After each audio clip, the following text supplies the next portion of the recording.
Hello, class.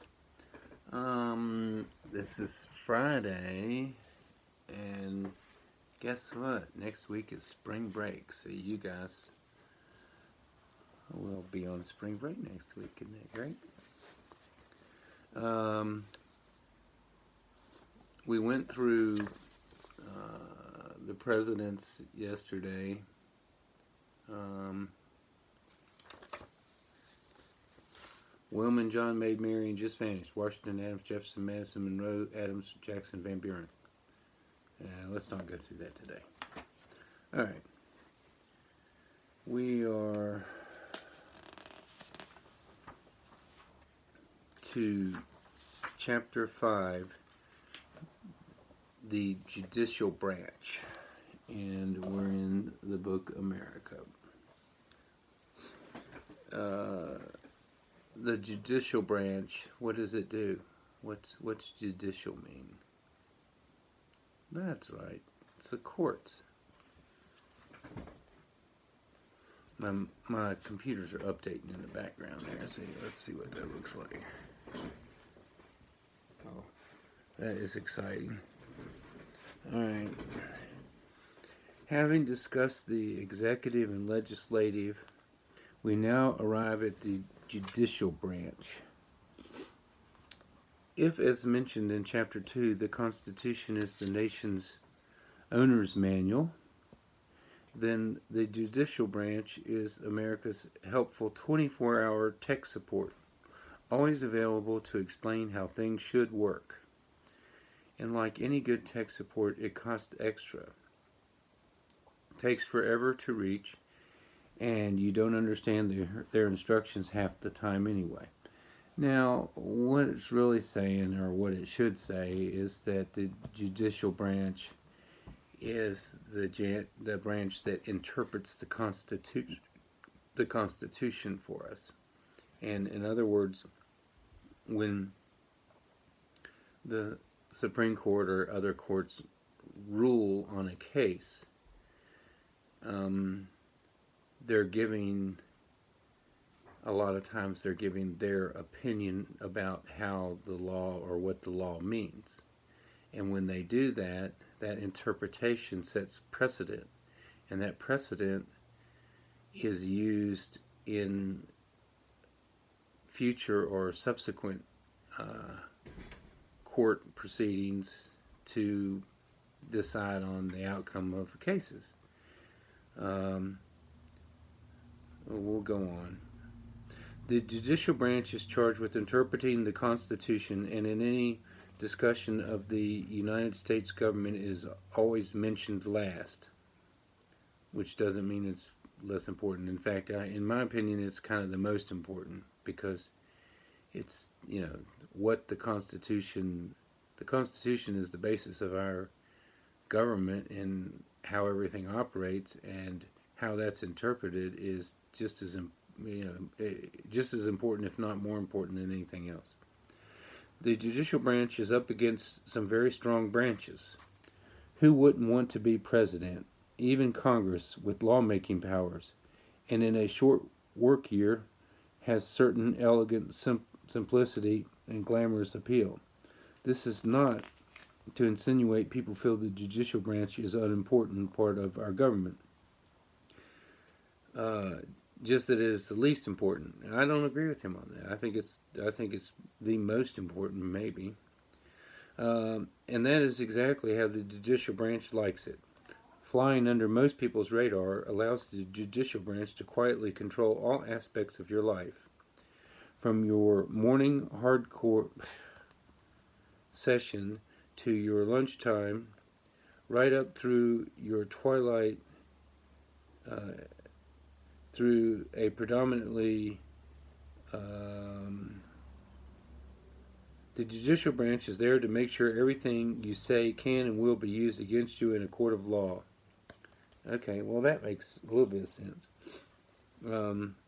because that is one of the precedents, one of the things that is established, is that you have rights, due process, and one of those one of those things that you would be advised is that you would get advised of your rights, your Miranda rights, and in that it says anything you say can and will be used against you in a court of law, that sort of. At the top of the judicial branch is the Supreme Court. Unelected by the people, its proceedings are not televised. Justices rarely comment publicly or give on-the-record interviews. No one has ever appeared on Leno. May seem odd, undemocratic even, that a small group of unelected individuals can shape public policy far from the public's eye. But the court's particular insularity is by design, or peculiar insularity. The justice's rarefied position provides him with a buffer from the winds of public sentiment and the demands of political expediency. They are thus free to base decisions entirely upon their own interpretation of the Constitution. Interestingly, the interpretation of the word interpretation has itself evolved over the years and now means the political beliefs of whoever appointed you. And that's kind of a problem.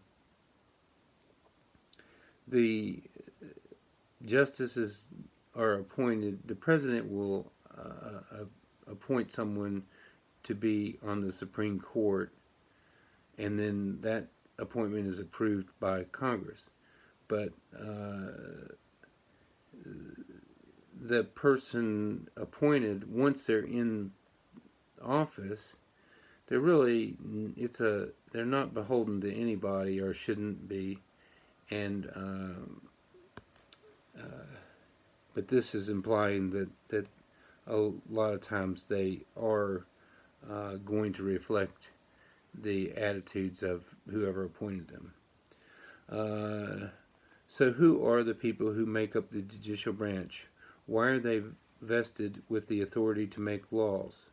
They don't have the authority to make laws. They interpret laws. And just who do they think they are? These questions will be answered as we examine the origins of the judiciary. The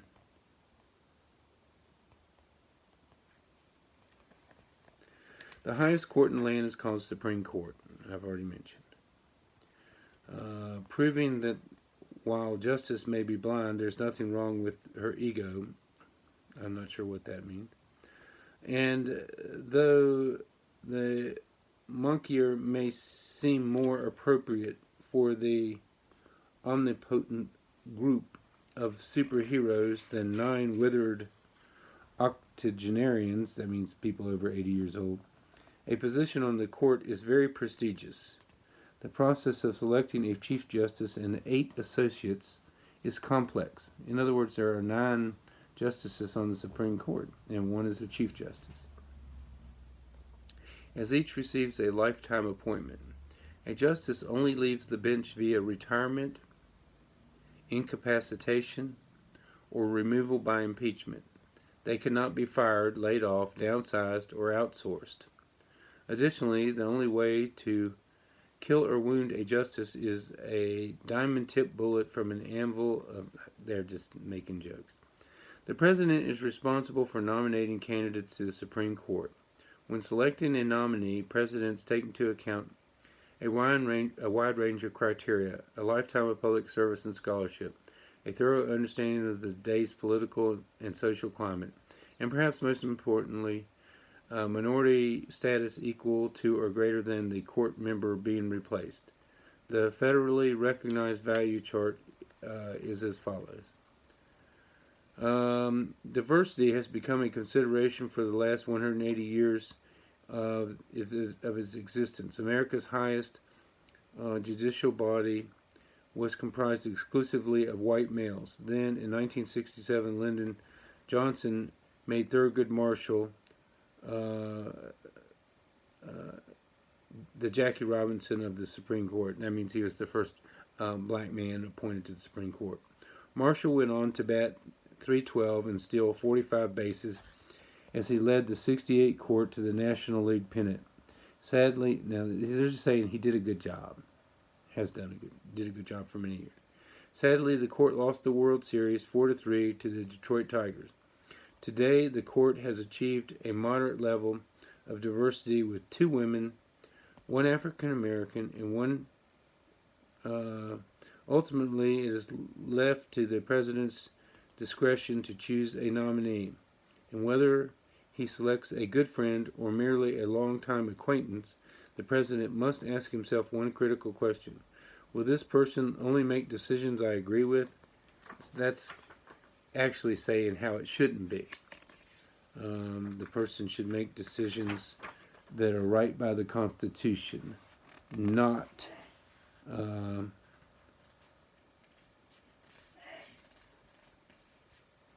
they have a cute little thing in here about the most controversial Supreme Court nominees, and these are people that were nominated but rejected, and that's kind of cute. Let's see. George Gervin, nominated by Jimmy Carter. Lack of judicial experience. The reason for nomination: Gervin represented Carter's attempt to fundamentally alter the makeup of court by adding size, athleticism, and patented finger roll. So George Gervin was a basketball player to a body previously voted to maintain the integrity of the Constitution. Ultimately, the vacancy was filled by Ruth Ginsburg. That's kind of weird. I remember when Robert Bork was nominated by Ronald Reagan, and he was very conservative.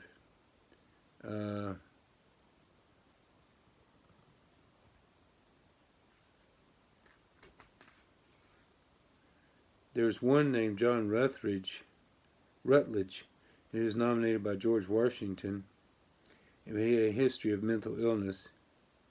I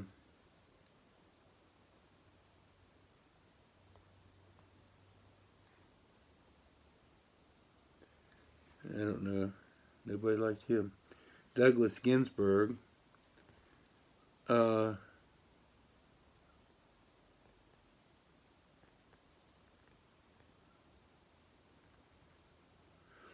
Once nominated, a candidate goes through a confirmation process overseen by the Senate. So after the president nominates someone to the Supreme Court, the Senate is going to confirm them. In recent years, this process has grown noticeably politicized. That means that if you're a Democrat or a Republican, that's going to determine whether or not you support that candidate, most likely, unfortunately. With Judiciary Committee members attempting to learn in advance how a nominee might rule on various hot-button issues. These are called litmus tests because the judicial philosophies held by the 9 justices go a long ways towards determining the decisions they hand down. For all purposes, these philosophies can be casually oversimplified into 2 main categories. A judicial activist sees the Constitution as a living document that can be adapted and reinterpreted to protect the needs of a changing society. So, a judicial activist thinks that it can be changed and reinterpreted.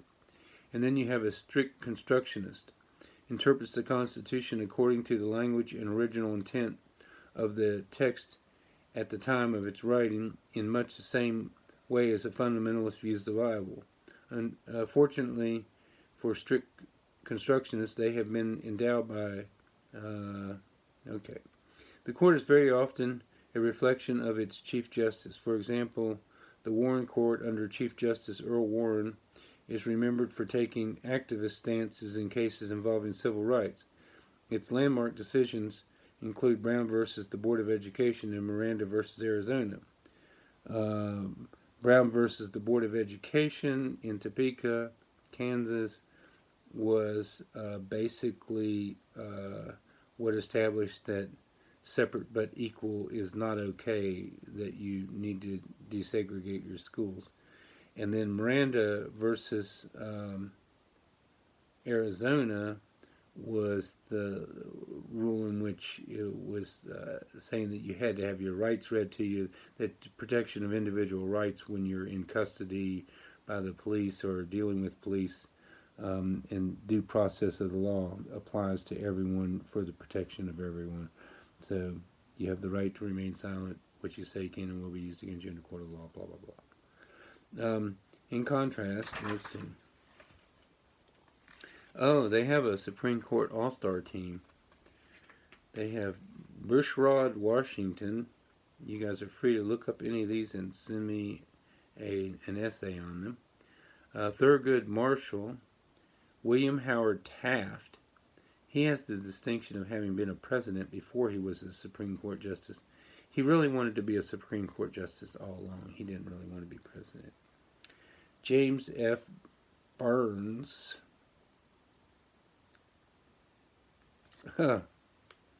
He was only on the court for 1 year. His 16-month tenure still stands as the shortest in history. The Franklin Roosevelt appointee found the deliberative, insular life of a justice too dull and uneventful, once describing the United States Supreme Court as the place where fun goes to die. Well, so that guy only stayed for 16 months and he just didn't like it. Then we have Sandra Day O'Connor. We have, they have some that are so funny.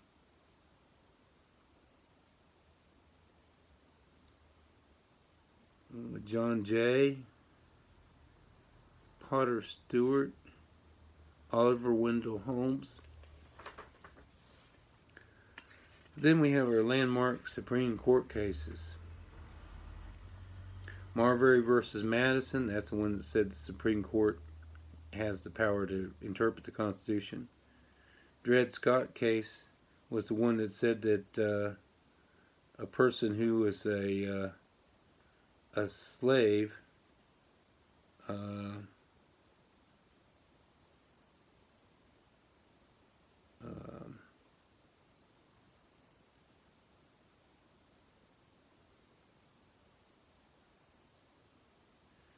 ruled that a fugitive slave was not a person but property. That was a really sad one. Plessy versus Ferguson was the one that said separate but equal was okay. That meant that you could have separate blacks and whites, and as long as you provided equal facilities and opportunities, then it was okay. But of course, then we come to Brown versus the Board of Education of Topeka, which said no to Plessy versus Ferguson, that separate but equal is not okay. And then we have Roe versus Wade, which allowed for abortion. Roe versus Brown, which is that's not. I'm not sure what that is. No, that's not good. Miranda versus Arizona. That's Miranda rights. The resulting Miranda warning safeguards defendants from abuse and self-incrimination. It also requires the police officers handling interrogation to adopt. Bush versus Gore was a landmark case where, in the disputed Florida election, which gave George W. Bush the presidency in 2000, each justice's decision aligns exactly with his or her party affiliation and an accident synchronicity. A lonely, unemployed Al Gore muses on each and every morning as he cries himself to sleep. So that's really bad that the Supreme Court ruled 5-4 to stop the recount in Florida, in Florida's election, because Bush lost the popular vote in that election. Of course, 5 times presidents have lost the popular vote and won the election because of the Electoral College.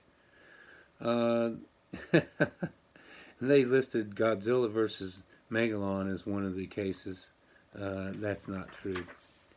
Okay, I have gone on too long today with this. We didn't get to talk about the lower courts.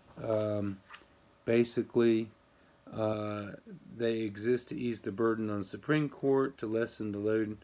Well, and plus they can make decisions.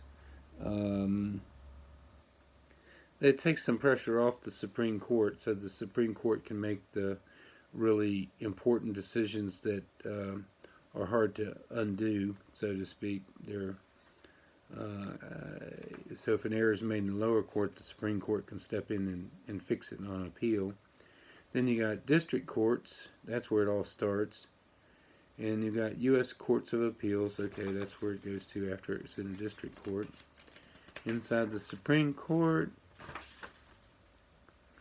arguing your case, let it plead. A lot of times when people